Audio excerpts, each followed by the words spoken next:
Zdravím, jmenuji se Bořek a vítám vás na kanálu Stavební práce. Dnes vás naučím, jak zhotovit zámkovou dlažbu na klíč. Takže nebudeme otálet a jdeme rovnou na to. Za prvé, zaměříme plochu zámkové dlažby. Budeme na to potřebovat metr a kamaráda, který nám pomůže. Vzorec 10 metrů šířky x 5 metrů délky, výsledek činí 50 metrů čtverečních a voilà, máme zaměřenou stavební plochu.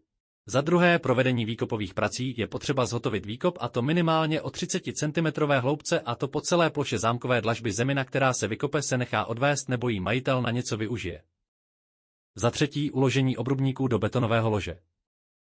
Zde jako první musíme stanovit výšku obrubníků. Tato výška se stanovuje od domu a po dohodě s majitelem připravíme si beton. Beton by měl být polosuchý, můžete si ho namíchat nebo nechat přivést. Tato složka se počítá na objem, takže například 10 cm šířky x 15 cm výšky x 50 metrů délky. Podle domu usadíme první obrubník a následně natáhneme